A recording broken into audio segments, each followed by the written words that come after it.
simple. ¿Qué es un síntoma? Antes de estas sesiones yo les voy a enviar un video corto de 14 minutos que resume el tema, Yo quisiera que luego de esta propuesta de ideas, llamémosla así, yo propongo mis ideas para discutirlas con ustedes. Por un lado, ya los conozco casi a todos, han rotado conmigo en patología, saben cómo pienso, y me interesa mucho la opinión de ustedes como cirujanos y médicos practicantes sobre algunas proposiciones que vamos a discutir aquí en estas sesiones. La primera es que es un síntoma. A ver, comencemos muy atrás, muy atrás.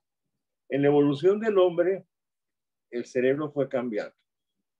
Hasta que hace 40.000 o 50.000 años, el cerebro moderno, como el que tenemos nosotros, en el hombre moderno, nosotros somos llamados hombres modernos, mezclados ya con el neandertal, han desaparecido. Esas dos poblaciones humanas se han unificado en una población humana que llamamos el hombre moderno, tenía su cerebro moderno, que es nuestro cerebro, con un desarrollo espectacular, exagerado de las áreas frontotemporales.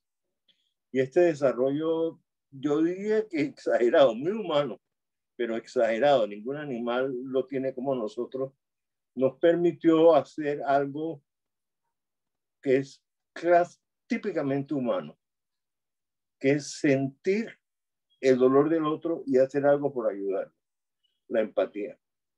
La antropóloga Margaret Mead, en una conferencia famosa, afirmaba, y ha sido citada muchas veces, que el comienzo de la civilización es el cuidado del otro. Yo estoy totalmente de acuerdo con ella. El comienzo del ser humano es el cuidado del otro. Y en ese cuidado del otro está la medicina. O sea, en pocas palabras, la medicina está en el comienzo de la historia humana, como la conocemos, en la prehistoria. Entonces el hombre hace 40.000, 50.000 años se empezó a preocupar activamente por el sufrimiento del otro. Esto lo sabemos por los huesos que hemos descubierto de fracturas de cadera tratadas, de malformaciones de niños que sobrevivieron hasta 13, 14, 20 años. El hombre primitivo vivía apenas 35, 36 años. Entonces alguien los cuidaba, alguien los cuidó en esas épocas lejanas y existía el cuidado del otro. En España se han encontrado muchos restos en Atapuerca de heridas, de fracturas de cadera, como digo, fracturas de fémur, de malformaciones craneales, que muestran que el hombre recibió el cuidado de otro. De tal forma que el cuidado del otro es el alba, la aurora de la humanidad y es la aurora de la medicina. Y esto se hace básicamente por empatía. Lo que nos impulsa a nosotros, esta es una idea un poquito polémica que algunos políticos no toleran. Y nosotros como médicos la vamos a entender mejor, yo creo. Lo que nos impulsa a nosotros a estudiar medicina, a hacer cosas médicas, es el dolor del otro. Nosotros no estamos impulsados a hacer lo que hacemos por una idea teórica de salud. Desde hace 30 años yo afirmo, y es otra discusión que podríamos hacer en el futuro, la salud no existe. La salud es un estado utópico en el que todos queremos llegar y en el que todos queremos permanecer. Pero eso no es así. El hombre humano sufre muchas enfermedades y muere. Entonces, el cuidado del otro que sufre es, como digo, la aurora de la humanidad, el inicio de la medicina. Entonces, ¿qué hace el hombre con el otro que sufre? Hay dos perspectivas de esto. El hombre se sorprende ante el dolor del otro, ante la enfermedad, ante el dolor del parto, por ejemplo. Traten de imaginarse ustedes viviendo en un grupo humano de esta prehistoria antigua y viendo a sus hermanas, a sus madres sufrir parto. Las mujeres humanas daban a luz todos los años. Y este parto humano, característicamente, el hombre es el único animal que habitualmente necesita de otro para dar a luz. Habitualmente. muy pocos humanos dan a luz solos. Necesitan la ayuda de otros, distinto a los animales, por supuesto. Pero la presencia del grupo en este momento de sufrimiento, yo creo que enciende el deseo de hacer algo por el sufrimiento del otro. Y yo creo que ahí está el origen de la medicina. Los teóricos modernos hablan mucho del interés por la salud, por el cuidado del pueblo, de la tribu, pero yo creo que esas son nociones válidas, pero modernas. En la antigüedad más lejana, lo que nos impulsaba a hacer algo eran los gritos, la hemorragia, la sangre, la incapacidad del otro enfermo, la fiebre. Queríamos hacer algo. Y eso yo creo que está en el corazón de la medicina. Muy bien. Queremos hacer algo por el otro que sufre. Y hay dos perspectivas que no son contrarias, son complementarias. Una perspectiva es, me pongo a pensar en qué es la enfermedad. Y la otra perspectiva es, me pongo a pensar quién es el enfermo. El problema del dolor, del sufrimiento, lo puedo ver desde la perspectiva de un proceso que llamo enfermedad y que estudio y que intento descubrir, intento explicar. O puedo verlo desde la perspectiva del otro que sufre. Por supuesto, las dos perspectivas no son contrarias, son complementarias. Pero yo pienso que la historia de la medicina ha equilibrado estas dos perspectivas a lo largo de la historia. En ciertas épocas nos ha interesado más la enfermedad como proceso. ¿Qué es la enfermedad? Y en otras épocas nos ha interesado quién es el enfermo. Me adelanto un poco para comentarles que estamos en un momento de la medicina en que vamos a personalizar más la medicina. Se habla mucho de medicina personalizada, de medicina, a mí me gusta decir medicina de sastre, tailor medicine, de medicina diseñada para un enfermo en particular. Y esto se debe a la multitud de pruebas genéticas, a la multitud de pruebas de laboratorio, que hacen que cada enfermo sea visto casi como un caso particular. En cáncer de mama hay 12 distintas variedades. En cáncer de pulmón ya no hay 4, hay 10. Distintas mutaciones, distintas variedades que exigen distintos protocolos. Hacia allá va la medicina. Hoy, 2021. Y eso es lo que llamamos medicina personalizada. Antes, por muchos años, el médico era un chamán. El médico era un experto. El médico era alguien que conocía las enfermedades. Si ustedes van donde un brujo a que les solucione un problema, no solo de salud, sino problemas sentimentales, problemas de plata, lo que fuera, mucha gente que va a brujo. Ustedes entran al consultorio del brujo y el brujo le dice, no me diga más, ya lo sé todo. Usted viene porque usted no ha conseguido marido. Usted viene porque usted no ha podido pagar sus préstamos. Usted viene porque usted tiene una artritis. Y yo sé cuál es la solución de su artritis, de su soltería, de su pobreza o lo que fuera. El brujo, el chamán, sabe de antemano el problema que nos aqueja y muestra su poder de sabio, adivinando el problema que tenemos. Adivinando el problema que tenemos. Piensen en la palabra adivinar. Es pensar a lo divino.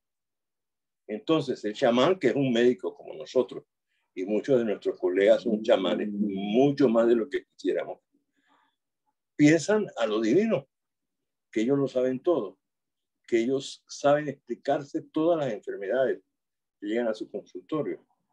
¿Y cuántas veces le hemos oído que el paciente nos comenta, no, y el doctor me dijo, no me diga más, ya yo sé cuál es el problema es aquel, lo demás allá.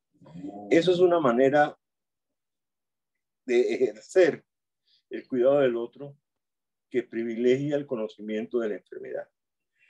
¿Por qué el chamán decía eso? O el brujo, o el hechicero, o el sacerdote. Porque él estaba en comunicación con los dioses. Y los dioses eran los que manejaban la enfermedad del hombre. Entonces, muchos médicos, no quiero ser extremadamente sarcástico, pero ustedes han conocido a algunos de sus profesores, de nuestros profesores que son así, han conocido a algunos colegas que son así, están en comunicación con poderes del macrocosmos y se las saben todas. Y realmente le demuestran al paciente o le dicen al paciente que ellos son capaces de solucionar el problema. Más aún, llegan a cometer el pecado ético de decir, no, no, no, es que usted lo ha visto este pendejo que no sabe nada de esto. Yo sí sé cómo es la enfermedad. Eso es privilegiar el conocimiento de la enfermedad. Y la mayoría de las veces están equivocados. Nosotros, por el contrario, deberíamos acercarnos desde el otro extremo, de conocer al enfermo. Miren el caso que mencionó el doctor Alberto del iraní. Si él no conociera al iraní, al gemólogo, supiera después, lo supo, que era un paciente psiquiátrico, que era un paciente alcohólico, todos esos son detalles del individuo que generan, que modelan, que especifican la enfermedad. Las enfermedades no existen en el aire como demonios. Las enfermedades ocurren en hombres con cierta vida y en ciertas circunstancias. Algunos han exagerado el tema, ya vamos a decir esto al final. Algunos dicen no existen enfermedades, solo existen enfermos. Yo no creo que eso sea así, no debemos exagerar. Ambas cosas son necesarias. Es importante conocer la enfermedad, el dolor, el sufrimiento, sus explicaciones, y es necesario conocer al que la sufre, al enfermo. Pero durante miles de años dependimos de hechiceros, de chamanes, de brujos, de sacerdotes que estaban en comunicación con los dioses. El acta de independencia de la medicina, de la magia y de la religión ocurre con la medicina hipocrática en el siglo V antes de nuestra era. Los griegos, muy inteligentes y muy buenos comunicadores, los griegos, yo creo que el talento griego por excelencia era el lenguaje, la palabra, el concepto. Escribieron unos textos que se llaman textos hipocráticos, que son textos de la medicina como la medicina se ejercía en Atenas y en Grecia, este es el siglo de oro ateniense, el siglo de Pericles, en los años 400, 450, 470 antes de nuestra era. Entre la invasión persa, para los aficionados a la película Los 300, que es pésima película, y Alejandro Magno. En esa época se ejercía una medicina que llamamos hipocrática, que no es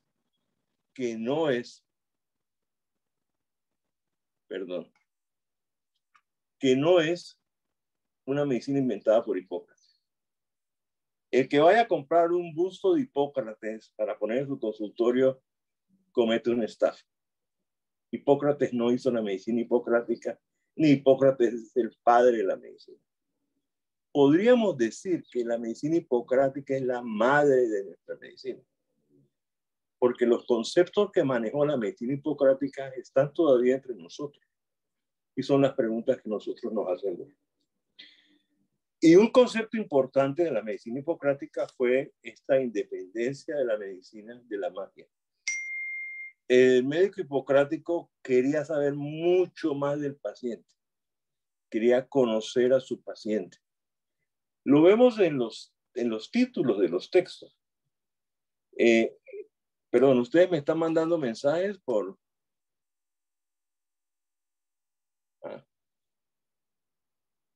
No, bueno. El médico hipocrático quería conocer a su paciente, lo vemos en los títulos de los textos. Por ejemplo, ese texto hermoso de aires, aguas y lugares. Tengo que conocer qué aire respira mi paciente, qué aguas toma, en qué lugares habita. De aires, aguas y lugares. De la dieta, tengo que conocer la dieta de mi paciente. Entonces, como ustedes ven, hay un predominio, un privilegio del conocimiento del paciente y no de las fuerzas oscuras, míticas, macrocósmicas que causan la enfermedad. Esa es la medicina hipocrática, la medicina que se centra en el paciente. Muchos historiadores lo han llamado así el paradigma clínico. El médico ya no se sitúa en los pecados del paciente, en la historia religiosa del paciente, en la pertenencia a un grupo o a otro, en un rito, sino le pregunta detalles de su vida real, qué come, dónde vive, qué aguas toma, qué aire respira. Hasta, por supuesto, la vida sexual, que es examinada cuidadosamente por el médico hipocrático. Entonces, el médico hipocrático independiza la medicina de la magia. Esto se ve de una manera palpable en un texto hermoso que se llama De la enfermedad sagrada. Y es sobre la epilepsia, que era llamada la enfermedad sagrada. Los antiguos veían una persona convulsionando y pensaban un demonio la poseyó. Todas las culturas pensaban eso. Entonces la medicina hipocrática dice esto, fíjense la frase. Vamos a hablar de la enfermedad sagrada, que no es ni más sagrada ni menos sagrada que el resto de las enfermedades, sino que es producto de la naturaleza. Naturaleza en griego es physis, de viene fisiología, todas las palabras médicas que tienen que ver con physician, médico en inglés. Repito, vamos a hablar de la enfermedad sagrada, que no es ni más sagrada ni menos sagrada que el resto de las enfermedades, sino que es producto de la naturaleza, de la física. Cuando el médico hipocrático dice eso, lo que está diciendo es que las enfermedades no tienen que ver con dioses, con tabúes, con fuerzas oscuras del universo. Tienen que ver con la fisiología del paciente, con las características de la vida real del paciente. Se voltea la torta, podríamos decir, a conocer más el paciente que la enfermedad, porque las explicaciones milenarias de las enfermedades como tabúes, maldiciones de los dioses, eran mitos, mentiras, eran elucubraciones. ¿Por qué los hombres hacían esos mitos, esas elucubraciones? ¿Por qué los hombres siguen siendo chamanes, siguen siendo hechiceros? Porque eso da poder. Si usted es el chamán de su grupo, si usted es el que sabe la enfermedad, el que conoce la enfermedad, está arreglado, está hecho. No tiene que trabajar más. Va a ser de las principales personas en el grupo humano. Ese poder de conocer la enfermedad, que en realidad, vuelvo y digo, no se conocía, pero ellos aducían que conocían la enfermedad, les daba poder. El médico hipocrático, por el contrario, es humilde. El médico hipocrático no sabe nada del paciente. Tiene que averiguar cosas del paciente, de aires, aguas, lugares, de la dieta, ¿no?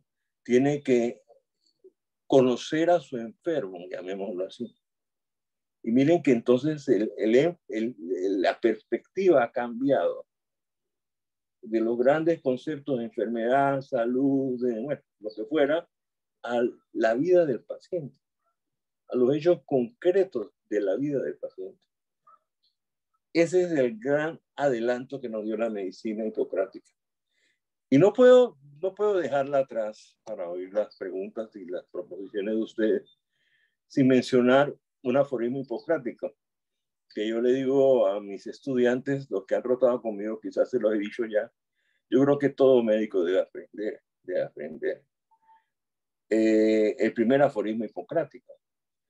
Los aforismos son una serie de tiritos coleccionados en un libro que se llama Aforismo, que el médico debe saber para ejercer bien medicina. Y el primer aforismo dice esto, es famosísimo. El arte es largo, la vida breve. La ocasión fugaz, el experimento peligroso, la decisión difícil. 5 cosas que definen la medicina. Fíjense, ellos, los griegos, esto es bellísimo, no tenían una palabra, tenían palabras para todo. Tenían 4 o 5 verbos para ver, ustedes que son oftalmólogos, ver como espectador, ver como participante, ver con deseo, etcétera, etcétera. Tenían como 5 verbos para ver, pero no tenían una palabra equivalente a nuestra medicina. Ellos lo llamaban el arte, tecne, el tecne de curar, el arte de curar. No tenían una palabra para medicina. La palabra medicina es una palabra latina, del latín, y viene de la raíz griega med. Ese es el origen de la palabra medicina, la raíz indoeuropea med, que es la misma raíz de meditar, de medir, de moderar. Entonces, para los latinos, el hombre que ante otro hombre que sufre, medita en por qué está sufriendo, mide sus características, lo vamos a ver en la segunda discusión, modera su estilo de vida es el médico. Entonces ellos decían el arte, la medicina, no tenían una palabra para medicina, es largo. Nadie se la sabe toda. La vida breve. Nosotros no vivimos lo suficiente para aprender toda la medicina. Y sigue diciendo, la ocasión fugaz, el kairos, la oportunidad de hacer algo, es fugaz. Lo que usted puede hacer hoy no lo puede hacer mañana. El experimento, hay discusión sobre cómo traducir la palabra experimento. Ya traduzcamos la de experimento, es peligroso, y la decisión difícil. Esta última cosa es esencial. La medicina es un oficio de decisiones. Ustedes van a tomar decisiones, han tomado decisiones en sus años clínicos, han tomado decisiones como rurales, como internos, y ahora como residentes y luego como especialistas van a tomar decisiones. Ese es nuestro oficio, tomar decisiones. ¿Listo? La segunda parte de ese aforismo es también muy hermoso. Dice, el arte es largo, la vida breve, la ocasión fugaz, el experimento peligroso, la decisión difícil. Punto.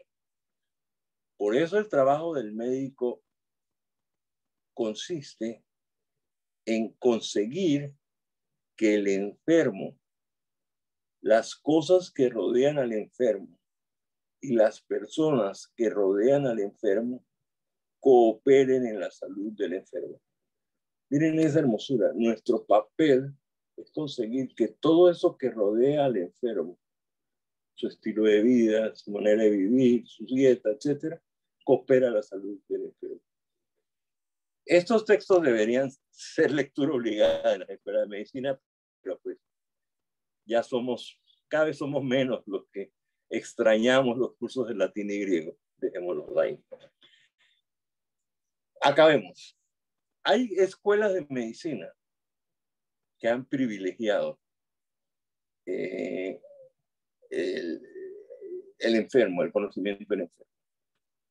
Por ejemplo, nuestros competidores, las escuelas no ortodoxas, no sé cómo llamarlas, heterodoxas, ustedes saben a qué me refiero, todos los tipos de medicina que no son la medicina occidental que nosotros aprendemos y ejercemos, son excelentes para oír al paciente.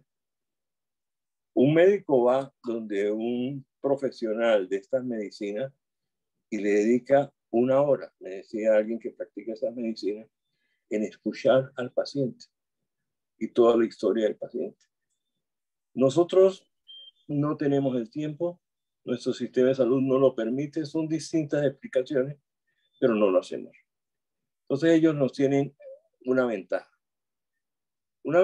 que nos exige que nosotros nos esforcemos en conocer al paciente en el poco tiempo que tenemos con él, en la cita, en la consulta prequirúrgica. En ese momento, así tengamos poco tiempo, debemos conocer al paciente, no enfocarnos solamente en la enfermedad del paciente, sino conocer al paciente. Estamos en una medicina extraña en este momento. Tenemos unos laboratorios inmensos con miles de pruebas, y no exagero.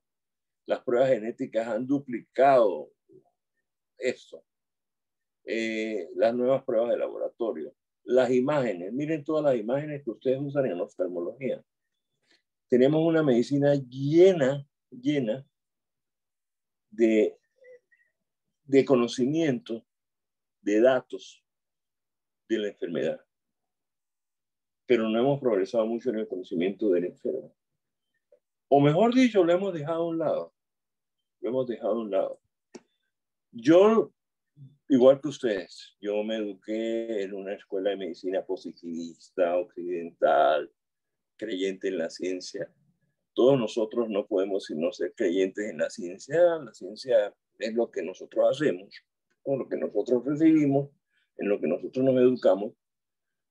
Pero también hay que reconocer que no podemos olvidar la otra perspectiva, la perspectiva humana de conocer al paciente como persona. Imagínense que ustedes están frente a un paciente y conocen todas las imágenes, todos los datos del laboratorio, todos los signos semiológicos y no han hablado con el paciente. No conocen a nadie. Conocen un proceso, conocen unos cambios, conocen la presencia, la medición de unas moléculas, pero no conocen a nadie. Y yo no diría lo paradójico, sino lo interesante del momento es que la medicina va hacia conocer al paciente. Cada vez se nos exige más medicina personalizada. Y de hecho, yo no creo, sinceramente, muchachos, que sobren especialistas. Yo no creo que sobren radiólogos, yo no creo que sobren patólogos clínicos, yo no creo que sobren cirujanos. Yo creo que si toda esa gran mano de obra científica se dedicara a conocer mejor al paciente, tendríamos una mejor medicina. Pero por creernos que conocemos la enfermedad, olvidamos al enfermo. Quería comenzar con esa pregunta, ¿qué es un síntoma? Porque ese es el comienzo de la medicina hipocrática. El médico hipocrático casi no tocaba al paciente, lo escuchaba, conversaba con él, inventó la historia clínica. La historia clínica es un invento de la medicina hipocrática. Entonces esa medicina hipocrática seré muy romántico yo quizás, es por lo que debemos volver. Debemos volver a lo que se llama el paradigma clínico, que lo importante es conocer a esa persona que está frente a nosotros, sufriendo dolor, sufriendo ojos secos, sufriendo visión nublada, todos los signos y síntomas que ustedes han mencionado en los casos, pero que es una persona real que sufre una enfermedad. La enfermedad es nuestra explicación, el proceso patobiológico, la realidad biomolecular que nos explica los síntomas de ese paciente. Pero los síntomas y los signos de ese paciente es lo que lo hace sufrir. Entonces, ambas cosas son necesarias. Yo quiero repetir, yo no soy tan romántico, ni mucho menos. Tenemos que conocer la enfermedad, pero hemos descuidado al enfermo. Y debemos volver un poquito a esa medicina hipocrática que privilegiaba el conocimiento del enfermo. La próxima vez, que creo que es la próxima semana, dentro de 15 días, sigo las fechas que me mandó el doctor Castro, hablaremos de los signos semiológicos, de cómo el cuerpo se comunica con nosotros a través de los signos y cómo esos signos nos permiten hacer unos diagnósticos y cómo eso lo fueron descubriendo los antiguos.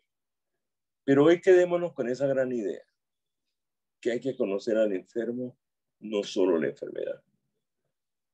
¿Qué les parecen esas ideas? ¿Qué pensamientos les suscita? ¿Qué preguntas? ¿Qué discusiones? ¿Habrá algunos de ustedes extremadamente cientificistas que creen en la ciencia por encima de todo? Pues esta es una posición, pero quizás es una posición históricamente no errada, sino desequilibrada. El ser humano necesita que lo conozcan a él como persona que sufre, como enfermo, no solo su enfermedad. ¿Qué piensan ustedes de esto que hemos compartido hoy? Trataré nunca de ser más largo de media hora, que es lo que he usado hoy, para escuchar las opiniones de ustedes.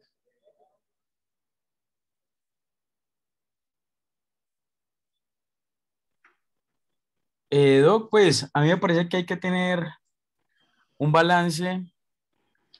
Pues uno en la consulta, normalmente en la que uno hace en el post, pues uno no tiene el tiempo para conocer a un paciente a fondo, ¿no? O sea, es imposible. Pero sí ver, pues un poquito de su contexto, ver un poquito del contexto y de pronto hacer algunas modificaciones del tratamiento en base en su contexto. Y a la educación, Jonathan, sobre todo, ¿no? Yo te entiendo, o sea, en el post y lo que nos exige el plan de salud, la estructura de salud, el sistema de salud. Como decía un decano, si existe un sistema de salud en Colombia, que a veces algunos lo dudamos, no nos da mucho tiempo. Pero fíjate, no nos da mucho tiempo para conocer a ese paciente individual que está frente a nosotros. Pero nosotros conocemos pacientes de este tipo repetidamente, día tras día, día tras día, día tras día. Entonces debemos conocer la población que está acudiendo a nuestros consultorios, a nuestros servicios. Y eso tiene importancia para el uso de las pruebas diagnósticas. A todos ustedes, el primer día de rotación por patología, les insistí en lo importante que es el valor predictivo positivo y el valor predictivo negativo de las pruebas. Y uno debe comenzar por conocer las enfermedades, la situación que sufre el grupo de personas que acude a mi consultorio, a la clínica, a los consultorios de Cali, a los hospitales de Colombia, no sé, distintos grupos, para saber por dónde oriento yo mis preguntas diagnósticas, a qué pruebas las oriento. Quizás no tiene uno el momento, no tiene uno como muchos médicos alternativos, era la palabra que estaba buscando. Media hora, una hora para dedicarle a un paciente, no se trata de eso. Además, entre otras cosas, uno usa media hora para hablar con un paciente y 20 minutos son pendejadas. 20 minutos son pendejadas. Esos, quienes han estudiado procesos diagnósticos saben que lo que verdaderamente asusta al paciente se lo comunican al médico frecuentemente en los últimos 5 o 10 minutos. Ay, doctor, antes de irme, yo tenía un dolor en el pecho, opresivo. Eso es famoso en los cursos de medicina diagnóstica. Entonces, no se trata de perder tiempo con el paciente. Se trata de orientar la comunicación con el paciente. La mirada, la sonrisa, el nombre del paciente, ¿verdad? A crear intimidad con el paciente. Alguien midió, en esto de la telemedicina se ha medido todo. Y se midió, a ustedes esto les interesa mucho, el hecho de concentrar los ojos en los ojos del paciente. Eso es lo que crea más sentimientos de intimidad y de confianza. Esta persona me está mirando. Esta persona está interesada por mí. Y es sorprendente, Jonathan, la cantidad de médicos que se olvidan de eso, que ven la pantalla.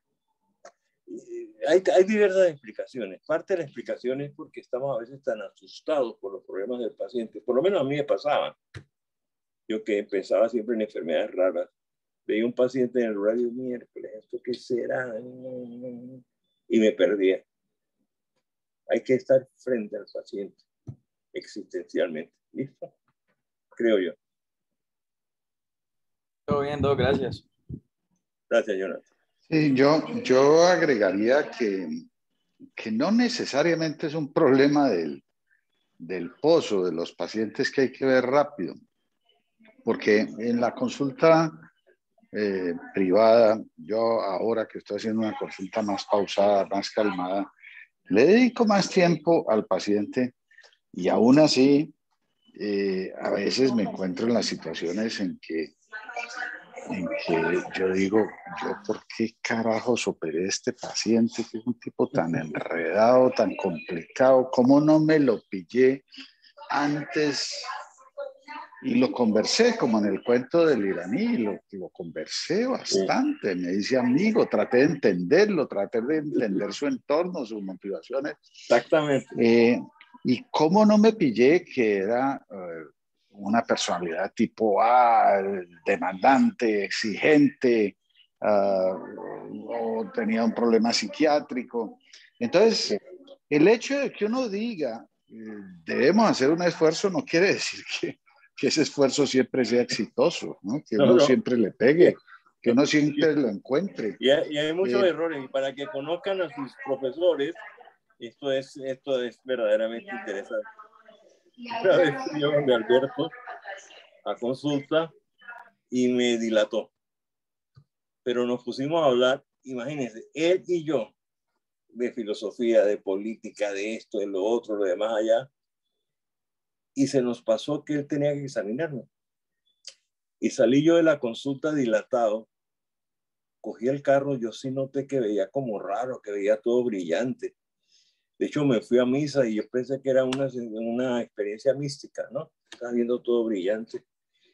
Pero Alberto se dio cuenta de que se le había olvidado examinarme y tuvo que llamar a mi esposa y decirle, Pedro se fue de aquí dilatado y no lo examiné. Entonces, hay que evitar también esos extremos. Es un chiste casi que familiar entre él y yo. Hay que evitar esos extremos de que el paciente realmente con su cháchara, no lo puedo llamar de otra forma, te oculte los datos importantes de la historia. Hay que ser un detective para esas cosas. Hay que ser un detective. Y déjense llevar por la intuición. Déjense llevar por la intuición. Cuando entra un paciente al consultorio, a veces uno lo diagnostica al verlo caminar, al verlo sentarse, al verlo hablar, al ver la preocupación del paciente, por muchos detalles. Y eso es como un proceso intuitivo. Y yo no sé si eso lo hemos perdido en medicina. No sé. No sé qué piensen ustedes.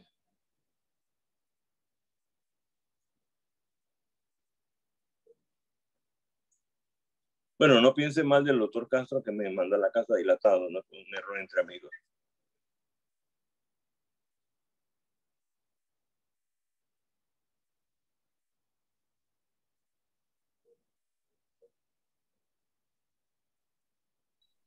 Buenas noches, doctor. Yo sí, Catherine. que eso se ha perdido un poco precisamente por lo que estaban hablando ahorita, que ya el médico está pendiente es como de los exámenes, del tiempo de la consulta, de que tengo 20 minutos o 15 minutos y tengo que examinarlo, dilatarlo, preguntarle, hacer. Entonces, a mí me parece que eso sí se ha perdido bastante. Y solamente hablando con el paciente, yo tuve la oportunidad, pues cuando trabajé como médica general, de compañeros que llegaban y le decían a los pacientes, es que solamente le voy a atender una cosa. Y entonces llegaban los pacientes con una lista de cosas que tenían para resolver y le decían, yo solo le atiendo una y se enfocaban en una cosa y ya. En cambio, pues tener esa, no sé, como que también ese respeto por el paciente y escucharlo y hablar, hay veces es precisamente eso, uno empieza a unir los síntomas y los signos del paciente para hacer como esa función de detective y ver qué es lo que tengo y qué es lo que o sea, cómo voy a enfocar al paciente. Entonces, sí, pues me parece que a pesar de que pues toda la tecnología y todo el tiempo y las limitaciones que tenemos, no se debe perder esa parte como humana con el paciente. Y Catherine, tú tocas otro tema que es muy actual, muy actual. El tema de de las obligaciones administrativas que realmente nos sobrecargan a todos. La semana pasada yo leí un artículo escandaloso de una psicoterapista en los Estados Unidos que estudió a fondo 4 médicos que se habían suicidado en este año. 4 foreign medical graduates, ¿no? Personas que se fueron a los Estados Unidos a hacer un fellow o a hacer residencia y se habían suicidado. Y estudió y fue al grupo de graduados en el exterior, en los distintos hospitales en Filadelfia, en New York, y exploró la situación. Y realmente muchos se quejaron de la sobrecarga administrativa que tienen que hacer el residente y el médico en los grandes hospitales. Ese es algo que deprime. Yo resumiría las situaciones. No tiene uno tiempo para el paciente porque tiene que llenar papeles. Ahora, eso no es nuevo. Eso no es nuevo. Yo hice residencia en los Estados Unidos, patología, y al primer año de terminar la residencia, estuve averiguando para cambiarme a psiquiatría. Yo creo que lo necesitaba como paciente, más bien. Pero bueno, no me cambié a psiquiatría. Además, hubiera sido un pésimo psiquiatra. Hubiera matado a más de uno como psiquiatra. Por lo menos como patólogo no he matado a nadie. Pero, ¿qué le decía yo a mi esposa, Consuelo? Dice, Consuelo, es que yo estoy aburrido de estar llenando papeles todo el día. Descripciones macro, descripciones micro, diagnósticos, reportes de autopsia, dictando reportes. Es lo único que yo hago. Lo único que yo hago, realmente. Ese trabajo administrativo que ha aumentado en los últimos 10, 20 años de una manera explosiva, no solo aquí, en todo el mundo, realmente pesa mucho en la depresión y la ansiedad de los residentes y de los médicos. Pesa mucho.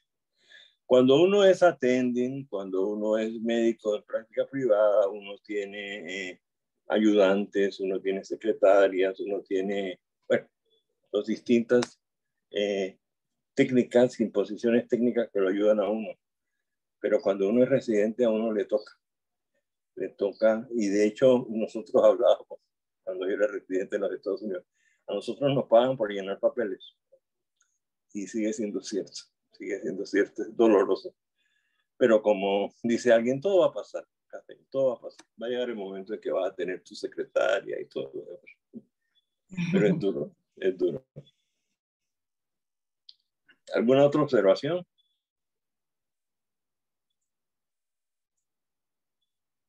Bueno.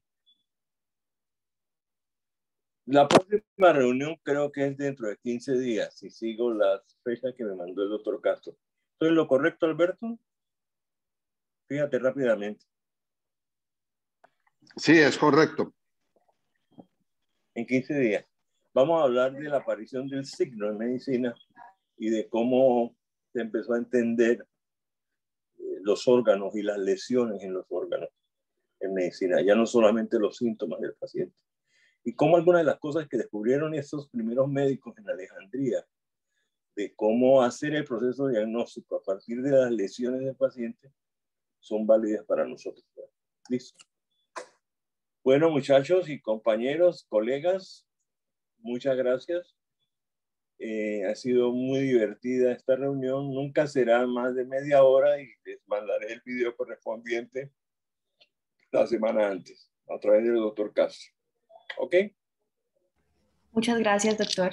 Gracias, Muchas gracias, doctor. Gracias. Muchas gracias, Pedro. Bueno, no a ti, gracias.